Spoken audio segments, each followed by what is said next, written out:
Hello, welcome to Nahashon Kimemia Live.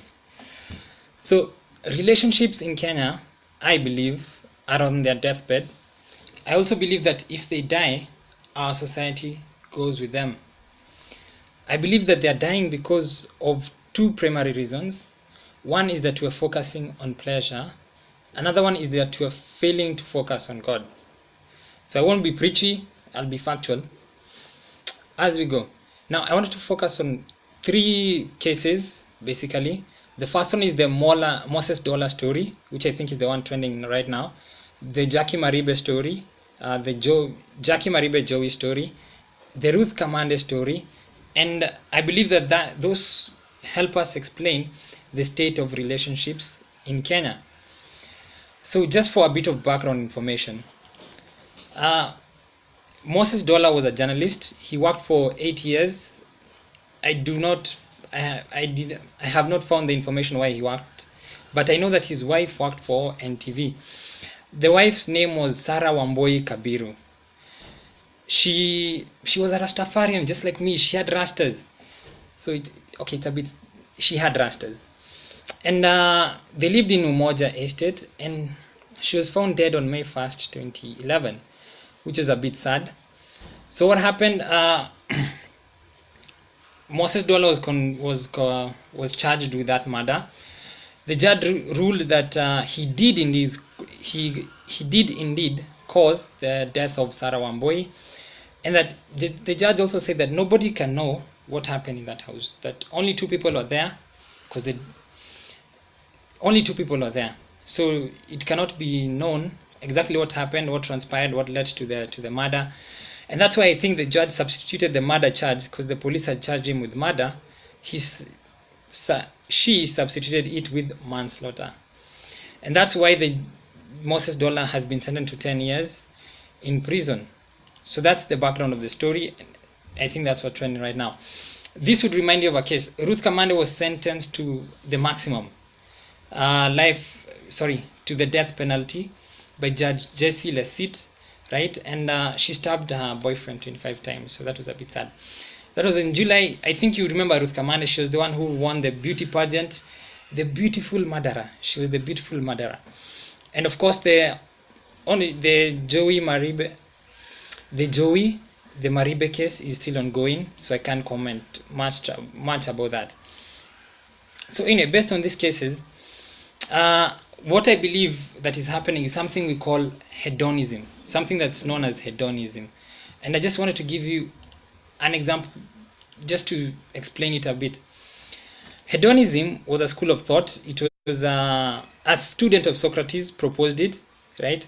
His name was Aristippus of Cyrene. He's the one who proposed it. And this school of thought says that the pursuit of pleasure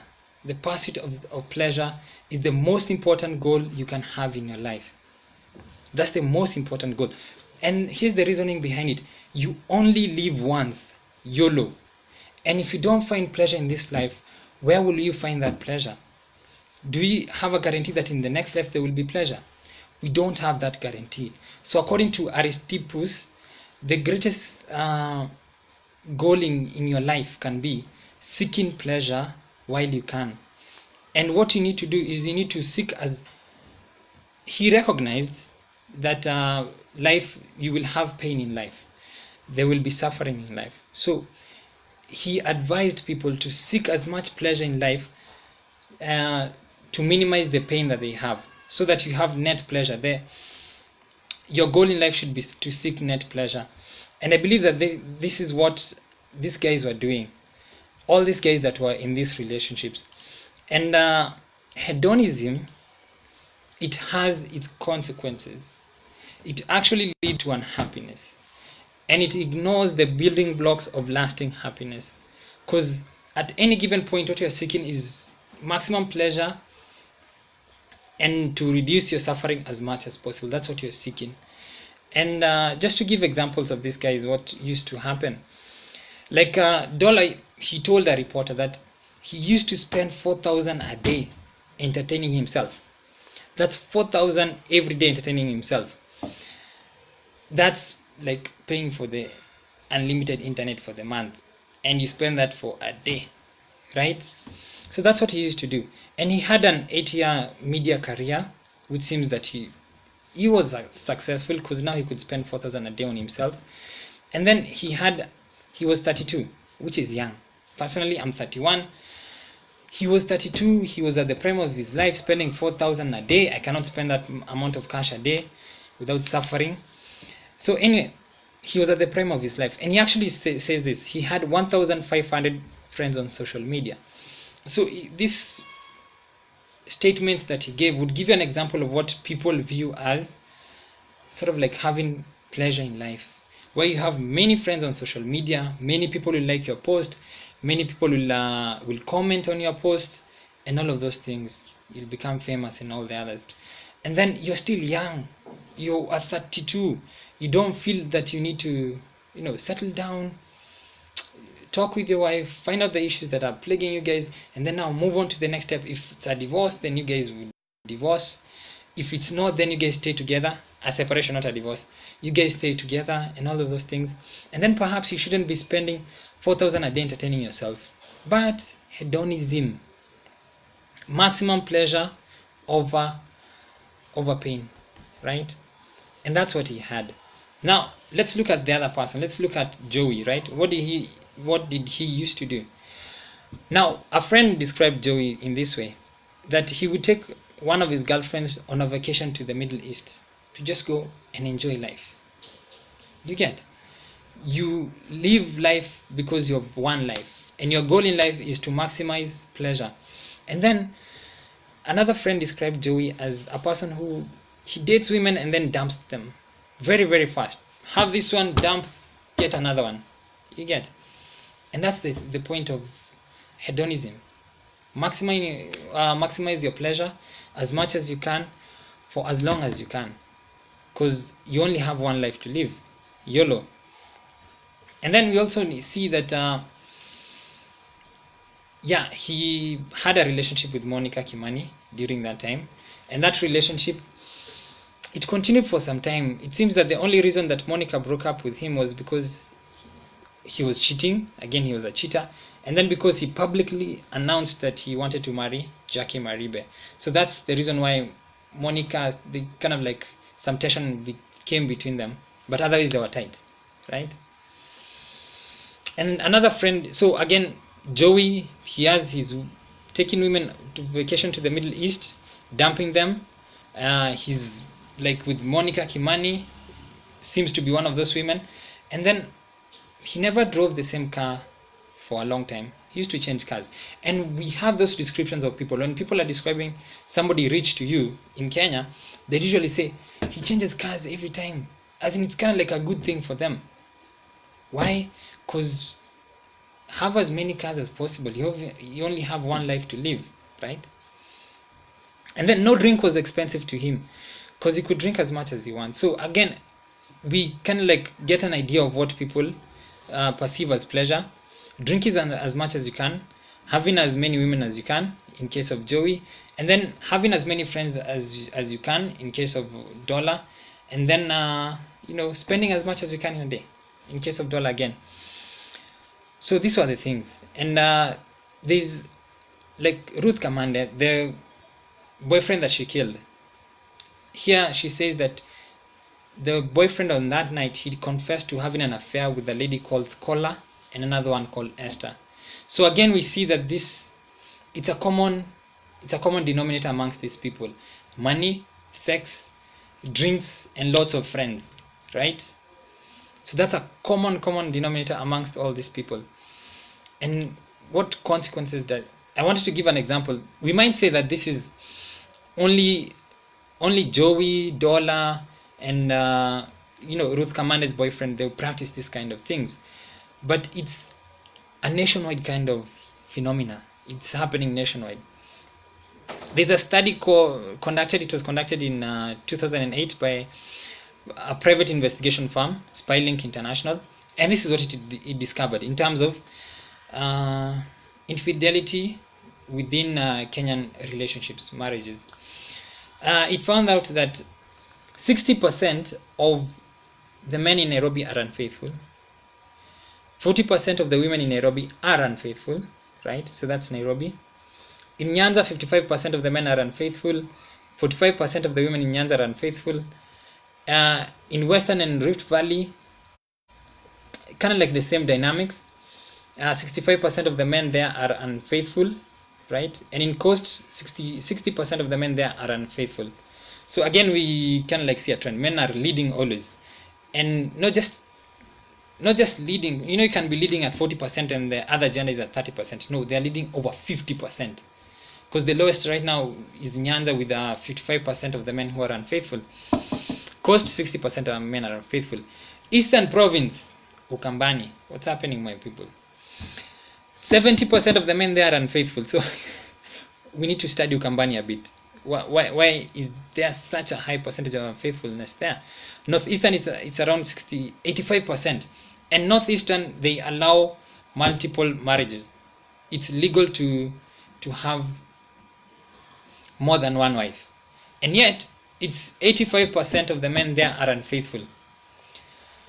So does legally accepting a wife, like people say that, a man has the mpango wa kando, let me know about them, let us be open about this, will it lead to make him a second, they tell the man, make her a second wife, right? Will that lead to reduction in an infidelity? These statistics should give you an idea. 85% of the men in Northeastern are unfaithful, even though marrying outside other women is okay. Up to 4 women is okay. So that will give an idea of the false arguments that people put forth. Central Kenya is very interesting. 60% of the women in Central Kenya are unfaithful. Women in Central Kenya are unfaithful. So what's happening in Central Kenya, according to this research? Okay, they usually say that changing lifestyles is what is increasing the rate of unfaithfulness, right?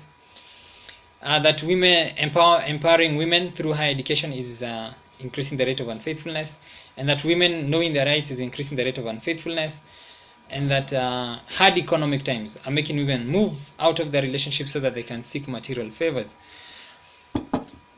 So, yeah, these are all the reasons that were given in this study to explain why unfaithfulness is increasing. Especially, it seems that it's increasing among women. Women are becoming more unfaithful. The rate is increasing amongst them. So again, I would say that we need to check our society very well, and we need to see what kind of education we are giving our women, because perhaps what kind of empowerment we are giving our women, what kind of lifestyle changes are coming about, because it seems that they are having a negative impact on our society, and we may need to check that, right? I'll look at this later in future. That was not the focus. Anyway, the focus was to show that people are being unfaithful. It is not a phenomenon limited to certain outliers. Joey is not an outlier. Ruth Kamande's boyfriend is not an outlier, and Moses Dola is not an outlier. These are things that are happening in our society. The prevalence is high, and I've given the figures: 60%, 65%, 85%, 70%, 85%. That we are a society focusing on pleasure, and pleasure has its consequences. It has its consequences. So anyway, what are some of these consequences of pleasure? Again, I think we had another statistics that whereby around 60% of the Kenyan women are likely to be single mothers by the time they reach 45. I believe that that is one of the consequences of a society that is moving towards pleasure and pleasure alone, such that we are breaking the family. And I can just look at the US. If you look at the US, there's a rise of homosexuality. That's one of the things. There's a rise of transgenders. They're rising. And then what you find is that there's total confusion in those societies, because people are focusing on pleasure. We are not focusing on each other. We're not focusing on the building blocks of lasting happiness. Yeah, we are focusing on temporary immediate pleasure, and those things are fleeting. Today this woman pleases you, like Akina Joey, tomorrow another woman pleases you. Today you're spending 4,000 Tomorrow you also need to spend another 4,000 because you didn't have as much fun. It never settles you. You never, and again, the building blocks of lasting happiness, you never gain that. And yeah, so eventually you have a confused society. Like in the US, we have men who want to be women and who identify as women, and they want to go to the bathrooms where women are, even though they haven't changed their sex. They want to go to the bathroom. If let's say I'm Nahashon, identify as a woman today, then when I go to the mall, I would want to enter into the female's bathroom. A total confusion. I'm not a female. Why am I entering there? I've not even changed my gender physically. So why am I there? And that is what Obama was supporting. That men should go into the bathroom based on what they identify, not on what they biologically are. And this confusion, it just changes. In Canada, the things that are happening are shocking. They're just shocking. And yeah, it has its consequences. I'll go into the consequences later. So what happens when you seek pleasure? You surround yourself with a lot of fakeness. There's a lot of fakeness around. A lot of you surround yourself with an illusion, right? You think that you have friends, but you don't have friends. Like, for example, Joey here, he worked in the military. That's what people thought. Nobody bothered to ask him questions. Like me, when it comes to my friends, I know details about them, specific details, very deep details, right? Because I care about them and they also care about me, right? But when it comes to Joey, people asked a few questions. Why? Because all you're focusing on is on the drink we are going to have tonight. That's all we want to focus on. And then others thought he was in the military. Others say he's a professional bouncer in the Middle East. Very few people went to his apartment in Buruburu Phase 2. All my friends have come to my house. All of them have come to my house.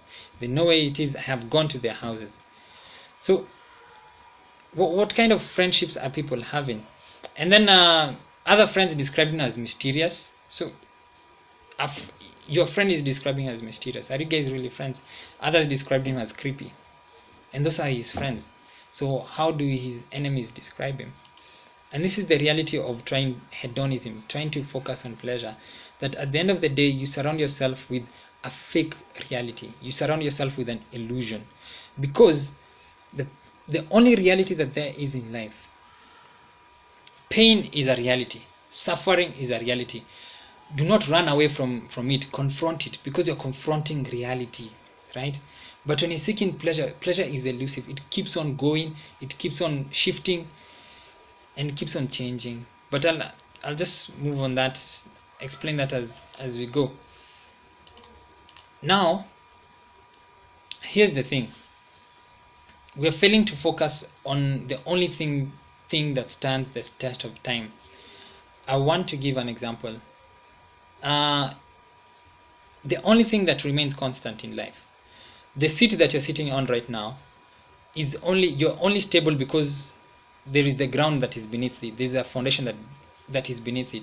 That foundation is only stable because there is an earth beneath it. That earth is only stable because we are living in a solar system, and the gravitational pulls. The system is built on something. Okay, we are moving. There's a lot of it's built on something, right? We are not built on nothing. The entire universe is also moving. The solar system is also moving. There's one thing that does not move. One thing in the entire universe, and that's God. He's the only constant that's there. So we're seeking for temporary pleasures in our life instead of seeking for God. And what happens is that it kills us. It kills us at the end of the day. Joey is in prison. Moses Dola is going to prison. Ruth Kamande is in prison. There are people that they have killed, and those people are going to prison. And I'm hoping I'm moving fast. People at a certain point in life, they discover that hedonism is a lie. They discover that seeking pleasure is a lie. For example, Ruth Kamande, she argued with her boyfriend. His name was Mohammed. When she saw a HIV treatment kit, right? So this dude was having affairs, all of those kind of things, but she discovered a HIV treatment kit. And she told this to the judge. Your Honor, it pained me to know the person who I loved and trusted was to ruin my life by infecting me with HIV. One thing that you need to understand, Ruth says that the boyfriend insisted the previous night on having sex with her unprotected. He insisted, right? So all these revelations, they will come to you in time. Eventually you'll discover that seeking pleasure is a lie. Pleasure in itself is a lie. You need to build a lasting block of happiness. I'll define happiness as just in a minute. And she discovered it, right? Other people discover when it's too late. Like Monica Kimani discovered that Joey's love for her was a lie when it was too late. That all the pleasure, all the happiness that she thought they were seeking, it was a lie. And she discovered it too late, right? So anyway, it's a bit sad when people discover it too late, because at the end of the day, you cannot change your life, you cannot improve it, and your time is gone. And the people who lied to you, they'll remain. Or if you kill the people who lied to you, then you will remain, but you'll remain in prison. So it's never a good life. So anyway, they killed these people and it was very bad. I just want to give now, perhaps to conclude, because I think I've moved a bit, that these things happen. John Paul II said that as the family goes, the world goes. If we don't fix our relationships, then problems will happen in our society, and we can see them happening, because we need that building block. We need a man and a woman, and that man and woman to have a child, and that family to be stable. So when you have many stable families, then you have a stable society. And that's one of the reasons why I don't have a stable society, because our families are broken. And that's one of the reasons look at Central, the society is broken over there. So the people, even though they have wealth, even though they have changed their lifestyle as compared to the rest of the population, their families are still broken. Nothing good is that. Okay, anyway. So after that, Moses Dola, he had 1,500 friends on Facebook, and then by this time he was talking to a reporter, he had 1,000 friends. So things change. This is Moses Dola. Joey also thought that he had friends. He didn't have friends, right? And when Jackie Maribo was in prison, people are complaining, why have friends not visiting her? Things change when you seek pleasure. So anyway, eventually what happens when you discover that hedonism is a lie? What happens when you discover that YOLO is a lie? You go to the place where you should have started, the first place where you should have started. Like Moses Dola, he found God. He converted to Islam while he was in prison, and he calls himself Musa Muhammad Dola, right? Ruth Kamande also converted to Islam, and she enrolled in theology. That was ahead of her sentencing, so somebody could say that she was trying to fake it, but at the end of the day, she could have faked it with Christianity. She was trying to find something. Perhaps Christianity did not give her what she wanted, so she went to Islam. Anyway, the thing is that after you discover that things are a lie, you go back to what is reality, to the only thing that remains constant, and that is God. So I wanted to give an example, just what the Catholic Church defines as heaven. Heaven to the Catholic Church is the ultimate end and fulfillment of the deepest human longings, the state of supreme, definitive happiness. So we all have longings. We have longings. Joey longed to have friends, right? He longed to be liked and all of these things. We have Dola. He longed to have friends. That's why he was commenting about friends on social media. All of those things, right? But at the end of the day, when you seek temporary pleasures, the small things, they don't lead anywhere. And as the church defines it, definitive happiness. Definitive means you have reached the conclusion of it. You have reached the conclusion of happiness. These temporary fixes will never help you reach the conclusion of happiness, right? They will only destroy society. Finally, I want to give, like in Russia, what happened, and the problem with socialism again is that it encourages you to be individualistic, and that's what happened in Russia. Forget about these things about God, about religion, about longing, happiness. Let's do it for today. We want to succeed. Let's push together. Somebody's annoyed, get him out. Anyway, so the Russian Federation in 1920 introduced abortion. And Russia had the highest number of abortions for the longest time. I think it's still one of the highest for abortion rates in the world. And what happened to the Soviet Union? Because it introduced unlimited abortion in 1920. Things became so bad that it had to reverse that decision by 1936. So from 1936 to 1955, it placed a lot of restrictions on abortion. But then again, the other things, pleasure, the idea that you'd have consequences for pleasure, people wanted to escape that. So what happened is that they reintroduced it, and now Putin, from what I read, is trying to deal with that. He's trying to deal with that because it has its consequences. Anyway, eventually, what I'm saying is that seeking pleasure becomes a lie. And if you seek pleasure in your relationship, then eventually the lie, you'll discover it. You'll discover it. Eventually. We need to seek lasting happiness in our relationships, definitive happiness. The last part, the conclusive part of happiness, where it actually ends, where the longing for happiness ends. We need to seek that. And that can only be found where we stop this hedonistic kind of attitude towards our lives. And if we do that, we save society. As the family goes, society goes. Russia tried to focus on these things that tried to remove the consequences of pleasure. It became so bad that it failed. China tried the one cell policy. It tried, but anyway, so many things had to go. Thank you for watching.